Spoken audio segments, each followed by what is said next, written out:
बोलिए सियावर रामचंद्र भगवान की जय। पवन सुत हनुमान जी महाराज की जय। बंधुओं, श्री राम कथा की इस अनवरत यात्रा के आज के कथा प्रसंग में आप सभी धर्मानुरागियों, कर्मवादियों और ईश्वर को अपने जीवन का आधार मानने वाले समस्त जीवधारियों को नमन करते हुए आज के कथा प्रसंगों को प्रारंभ करता हूँ।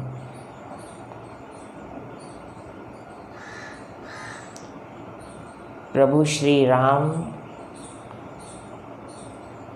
के दूत के रूप में हनुमान जी श्री सीता जी की खोज करने के लिए निकले हैं।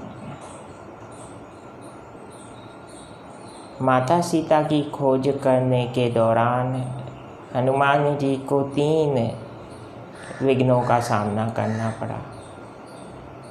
मूलतः विघ्न तो 4 हैं, किंतु मार्ग में, रास्ते में 3 विघ्न आए। कहा भी जाता है कि देहिक देविक भौतिक तापा, राम राज नहीं काहू ही व्यापा। जहाँ प्रभु श्री राम का नाम मात्र उपस्थित है, श्री राम का नाम स्मरण किया जाता है, वहाँ ये 3 प्रकार के विघ्न, कष्ट, ताप कभी भी नहीं आ सकते। ये कौन कौन से हैं? पहला है देहिक, शारीरिक कष्ट। दूसरा है देविक, देवताओं द्वारा परीक्षा ले और मनुष्य उस परीक्षा को पार पाने के लिए प्रयास करे, उसे कहते हैं देविक विघ्न। और तीसरा है भौतिक विघ्न। संसार में व्यक्ति अपने जीवन लक्ष्यों को प्राप्त करने के लिए जितना प्रयास करता है और जितने विघ्न उन लक्ष्यों को प्राप्त करने के दौरान वह सहता है और पार पाने का प्रयास करते हुए पार भी पा जाता है, उन विघ्नों को कहते हैं भौतिक संसारी विघ्न। हनुमान जी ने जो पहला विघ्न पार किया, दैहिक विघ्न, वह था मैनाक पर्वत ने उन्हें कुछ क्षण आराम करने के लिए कहा। जीवन में लक्ष्य प्राप्ति करनी है बंधुओं, तो सदैव स्मरण रखिए, राम कथा कहती है आराम का ख्याल भी मन में तब तक मत लाइए जब तक आपने निर्धारित नियमावली, निर्धारित अपने लक्ष्यों को समय के अनुसार जब तक पूर्ण नहीं किया है, तब तक आप आराम ना करें।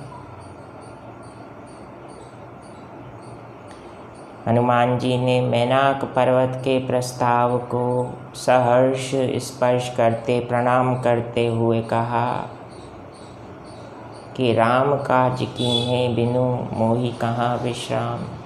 श्री राम का कार्य किए बगैर मुझे विश्राम कैसा? यही तो जीवन का सार है। जीवन में लक्ष्य प्राप्ति वही कर सकता है जो कभी भी अपने लक्ष्य को पाए बगैर थके ना, रुके ना और ना ही कभी हिम्मत हारे। अब दूसरा पड़ाव आता है देविक। देवताओं द्वारा विघ्न कैसे आया? सर्पों की माता देवी सुरसा को भेजकर हनुमान जी के बुद्धि बल की परीक्षा की गई। स्मरण करें बंधुओं, मेरे और आप सभी के जीवन में भी तो ये विघ्न बार बार आते हैं। कैसे विघ्न? आपके बुद्धि बल ज्ञान सामर्थ्य की परीक्षा पग पग पर ली जाती है। तो उसमें क्या करें? हनुमान जी कहते हैं जहाँ छोटा होना है वहाँ छोटे हो जाइए, और जहाँ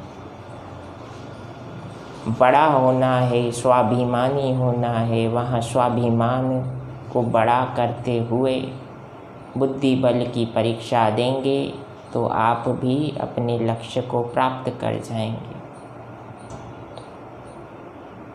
और तीसरा विघ्न, तीसरी बाधा क्या आई? भौतिक। राहु की माता सिंह का, इसका वर्णन विस्तार से वाल्मीकि रामायण में मिलता है। इसने हनुमान जी की परछाई को, जो जल पर परछाई हनुमान जी की पड़ी, अपने स्वभाववश उसे पकड़ लिया तो हनुमान जी ने उसका उद्धार किया है। परछाई क्या है? परछाई है मनुष्य के कर्म।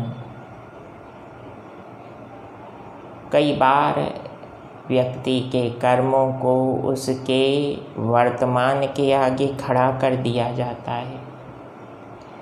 तो हनुमान जी पूज्य सद्गुरुदेव हमें कहते हैं कि हम जीवन में तभी सफल होंगे जब उस परछाई को राममय कर्म में समर्पित कर देंगे। तब जाकर जीवन का क्षण क्षण और कण कण अपने आप में ही एक सत्कर्म हो जाएगा, जिसे योगेश्वर श्री कृष्ण ने अर्जुन को बताते हुए राजयोग कहा है। कर्मयोग और राजयोग क्या होता है, इसे मैं अगले वीडियो में आपसे शेयर करूँगा।